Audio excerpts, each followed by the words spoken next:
लूका का इंजील बयान उसका 23वां और उसकी 32वीं आयत से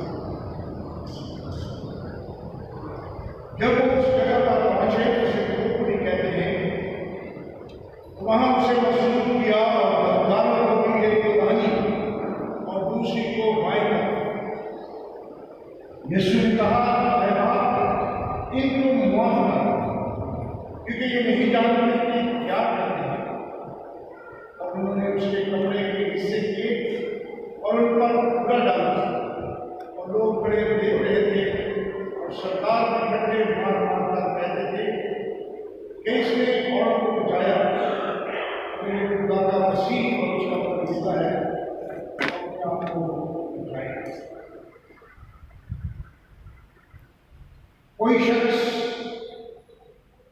जब मरने के करीब होता है या मर रहा होता है, तो जो उसके अल्फाज हैं उस पर बहुत गौर किया और जो लोग उस शख्स की मौत पर वहां मौजूद नहीं होते, वो अक्सर ये सवाल करते हैं कि मरने से पहले इस शख्स ने क्या किया, कौन सी ऐसी बात कही, और फिर जिंदगी भर उस बात को दोहराते रहते हैं। ये इस शख्स की तारीफ थी, ये इसकी बात थी जो उसने कही और इसको हम जरूर पूरा करना चाहिए। दूसरी बात, जब कोई शख्स मुश्किल में हो, तलब में हो, अगर उसके लिए दुआ हो रही हो और बहुत सारे लोग शिफा मांग रहे हो या ये दुआ कर रहे हो तो उस मुश्किल से निकल जाए, तो वो बात भी न चले, तो फिर किसी के मुंह से शुक्रगुजारी तारीफ में लफ्ज़ नहीं निकलते, तलब या कोई की बात न करे। तीसरी बात, हम साथ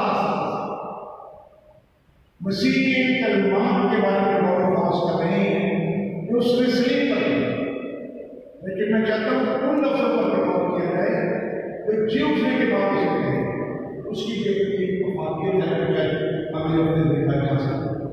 लेकिन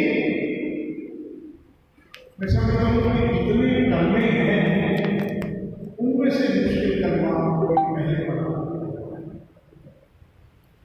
खैर हम सोचते हैं कि चौथा के पास साथ में है, लेकिन कलमे जो हैं उनको सिर्फ यहाँ तक रखने की जरूरत नहीं है, वहां से चढ़ करके यहाँ पर आने की जरूरत है, और वहां से यहाँ तक आने के लिए पहला करना मुश्किल, और वो क्या करना है, ऐ बाप, इनको मुआफ कर। और आज मौजूदा दौर में किसी को मुआफ करना और वो भी जो आपके साथ ज्यादती करना हो, ये इतना मुमकिन नहीं। लेकिन पौलुस कहते हैं कि शरीर का पैगाम ईमान लाने वालों के लिए खुदा की कुदरत है, लेकिन जो नहीं ईमान लाते उनके लिए ये खुदा है। सो खुदा की कुदरत ये है कि वो अपने लोगों को उसके वसीले से मुझे और आपको तौफीक देता है कि जो नामुमकिन चीज है उसको हम मुमकिन कर सके, क्योंकि ये उससे बातें नहीं। ऐ बाप, इनको माफ कर, क्योंकि ये नहीं जानते क्या करते। थोड़ी देर के लिए जरा उस जुलूस को देखो, जंगल से होता हुआ उस पहाड़ी मकान तक पहुंच गया और उस मंदिर को देखिए, इस तरफ के डाकू, इस तरफ के डाकू, और डाकुओं के बीच में खुदा का बड़ा मान। और ये कैसी कोई बात है कि इधर भी बदी, उधर भी बदी, इधर भी मुश्किल, उधर भी मुश्किल, लेकिन खुदा ने अपने बेटे को उनके बीच में रखा। इसीलिए वो कहता है कि रोशनी है तारीकी में जाओ। और फिर लुत्फ की बात है, उस कपड़े को भी देखिए जो शरीर के ऊपर लगा हुआ। यहूदियों का मकसद एक तरफ ये इल्जाम है कि ये अपने आप को लूका का बच्चा कहता है, और लूका अपने जीवन में आके कहता है कि यीशु ने कहा, खुद कहा है बादशाह और मैं हूं। एक तरफ इल्जाम है और दूसरी तरफ क्या है, ये निशान दिखाई दे रहा है कि ये मौजूदा बादशाह है, क्योंकि सही पर उसने बादशाहों को यही बात की और ये बादशाह को कहा, ऐ बाप इनको माफ कर, क्योंकि ये नहीं जानते क्या है। In midst of problems and difficulties, Jesus is able to forgive because he is not only human being, he is God and is doing his kingdom here. And the world is divided like this even today. But remember, the people of God has lived among those who don't believe in him. Let's move on from it. पहला कलमा, पहले 3 कलमे मसीह की दुआएं में दूसरे लोगों के उनको मौका आज भी फिरदौस में होगा, ये तेरी माँ, ये तेरा बेटा, और फिर चौथा 5 छठा सदमा उसकी पर्सनल चीज। सो पहला कलमा यह है, यीशु ने जो भी दावा किया उसकी जिंदगी में उसको पूरा किया। यीशु ने तालीम दी कि अपने दुश्मनों से भी मोहब्बत रखो, इनको माफ करो। पत्थर से उसके साथ 7 बार माफ करा। जब उसने शागिर्दों को दुआ करना सिखाई तो उसने कहा तू माफ कर। और जब यहाँ पर तस्वीर नजर आती है, इसमें बड़ी खूबसूरत बात नजर आती है। और बात नजर आती है कि शायद वो लोग जो उसके हाथों में कील ठोक रहे थे, उस वक्त यीशु ने कहा, ऐ बाप इनको माफ कर, क्योंकि ये नहीं जानते ये क्या कर। मुआफी के लिए इब्रानी में 3 लफ्ज़ इस्तेमाल हुए हैं, 3 words for forgiveness। तो इसका मतलब है कफारा इसी से माखूज है, कफारा। फिर इसका पहले कुर्बानी के साथ आर्जी मुआफी, और फिर सारे मुश्किल को आसान करना, नासा उठा लिया जाता है, इस तरह के किस्ती पानी से उठा लिए। और यूहन्ना क्या कहते हैं, पहले बात में कहते हैं देखो क्या कर रहा है, जहां पे गुनाह उठाया। याद रखिए कि मुआफी जो है ये मुफ्त नहीं है। हम ऐसे कहते हैं किसी को माफ करो, but we have to give sacrifice. Jesus died for the reconciliation, man and God. फिर उसके बाद यूनानी में अपोलो खलासी देना, मखलसी देना, to redeem. Then the second word is paralysis, चश्मपोशी करना। रोम के 3 बार और उसकी 25वीं आई। कैरिज्मा, which means ग्रहण करना, तरस करना, Romans chapter 8:22। और फिर aphosis, which means दान करना, कैरिज्मा की 34वीं आई। Let's look at Jesus. His address, यीशु ने कहा, ऐ बाप। Jesus was very confident. Who is the one whom he is requesting to forgive his sins? He says, Father, forgive them. The relationship of Jesus and God. खुदा बाप का उसका रिश्ता है, उसका वो अलग करता है। मसीह जो है वो बाप के साथ अपने रिश्ते को नहीं करता। Many a time in difficult days we forget who is our Father. But Jesus knew who Jesus is, and he said, Father, forgive them. Who are the people for whom he is praying? There was a Pilate who showed governance. पिलातुस था जिसने बुजदिली दिखाया। आज सुबह की devotion थी, मरकुस लूका 23:24-22 में पढ़े। पिलातुस जो है, he was under the pressure of people. He never wanted to use his sin.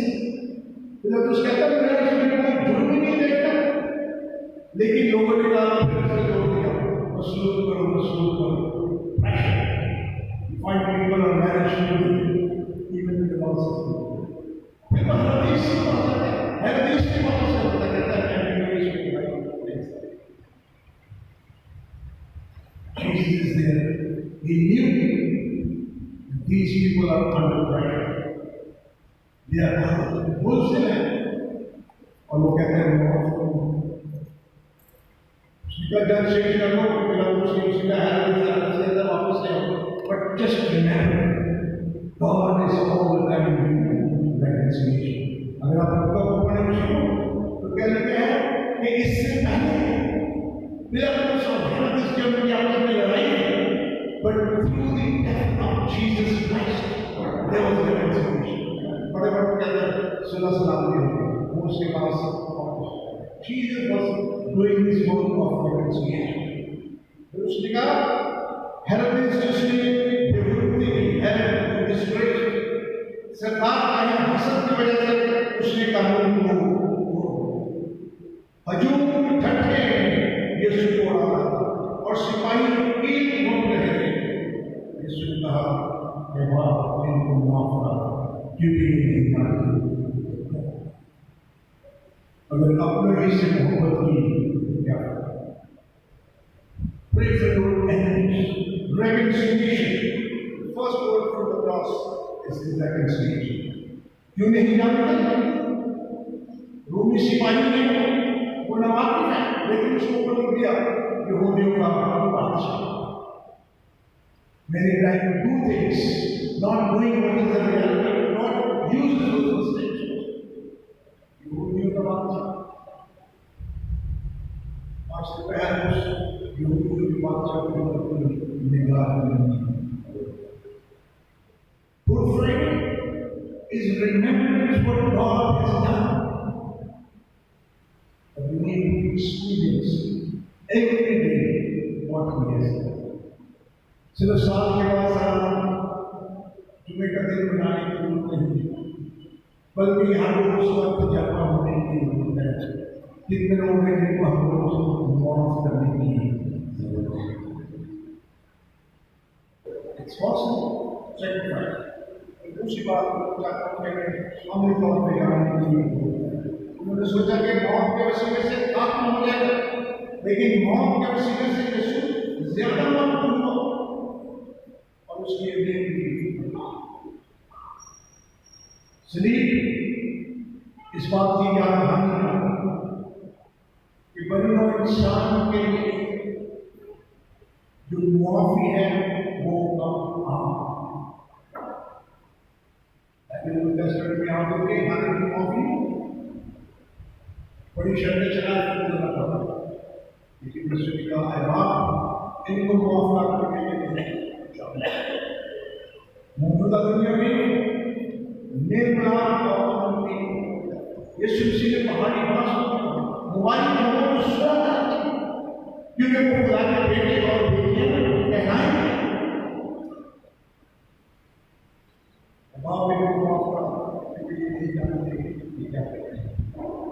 और जब हम इस बात को जानते हैं, अगर हम यीशु मसीह से प्यार करते हैं तो फिर भी यीशु की बातें हैं उस पर भी गौर करनी चाहिए. और इस तरह मैंने पहले कहा क्या सिर्फ करके सुनने की जरूरत है. खुदा का पाप कि खुदा मुझे उनकी मामूली पर से मुझे फल दे कि मैं उनको भी माफ कर सकूँ. शायद हमारा सामने मसीह से बात करें मैं माफ को पड़ा नहीं, और अगर यीशु को माफ कर सकता है जो उसके बराबर मैं और आप कर सकता हूँ. सिर्फ मुंह से यीशु को प्यार करना नहीं है, उसकी चीज़ों को अमल में लाना नहीं है. चाहता हूँ कि आज इस गुड फ्राइडे पे इन आयात को याद करें और फिर उसके बाद इनको जिंदगी का हिस्सा बनाएं. पतरस कहते हैं कि दुआ अपने बदन में और ग्रंथ से दूसरा ग्रंथ उसका पाठ में उसकी सतत में. इसलिए अगर कोई मसीह में है तो वो न्याय है, पुरानी चीजें जाती नहीं, देखो वो नहीं होगी. If you have come to the Good Friday service with anger and bitterness in your heart, and there is someone who needs the forgiveness of God, and forget about the past, and move in the new direction. पुरानी चीजें जाती रही, देखो सब चीजें नहीं होगी और ये लफ्ज़ है ना सब, ये बहुत जरूरी है। एक दो बातें नहीं है, सारी की सारी प्रत्येक बातें से आपको देश बदला क्या होगा बोलना चाहिए। एक दो बातें नहीं, सब चीजें बदलनी चाहिए। एवरीथिंग आगे तो क्या हुआ नहीं होगी कैसे?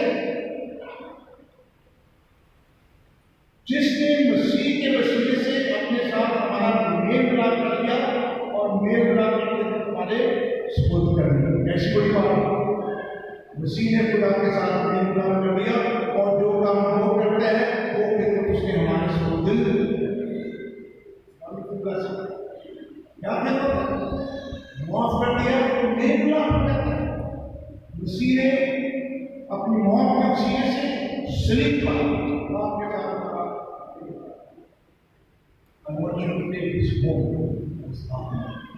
मेल मिलाप मसीह ने करवा दिया। हम मसीह के लोग हैं, इसलिए वो कहते हैं कि मेल मिलाप करके हमारे सुपुर्द कर दिया। मतलब ये है कि उन्होंने मसीह के होकर उनके साथ एजेंडा कर दिया और उनकी तकसीरों को उनके दिल में न लगाया और उसने मेल मिलाप का पैगाम हमें सौंप दिया। Paul had this experience and the Lord of graces. हमेश की रात उसका करता है, कुरान उसको पढ़ा और फिर वो कहते हैं कौन है उसके बस He thought he knew God, but he only knew about God. खुदा के बारे में जानता था, खुदा को नहीं जानता। और फिर वो मेल मिलाप कर दिया, फिर वो हमारे सुपुर्द कर दी और इसीलिए और उसका कहता है हमारे दुनिया का सिग्नल है आई बात की माफ ना हो बस इसलिए मेल मिलाप का पैगाम हमेशा बस हम मसीह की बेटी हैं गोया हमारे वसीले से खुदा का तलाश करते हैं, मसीह की तरफ से विनती करते हैं खुदा से मेल मिलाप कर लो। जो गुनाह से वाकिफ था उसी को उसने मानव से गुनाह कराया ताकि हम उसको अपना खुदा की निवास मान फर्स्ट अगर हमारे गुनाह माफ नहीं हुए तो कहें मुझे तो अपनी नई जिंदगी का और अगर हम यीशु को जान चुके हैं तो कहें खुदावंद मुझे अपने लोगों की मामूली दे ताकि वो मुझे मुश्किल लगता है मैं उनको we need to come to the Lord and pray and ask the Lord bring that person in front of him who needs forgiveness. It just simply walk.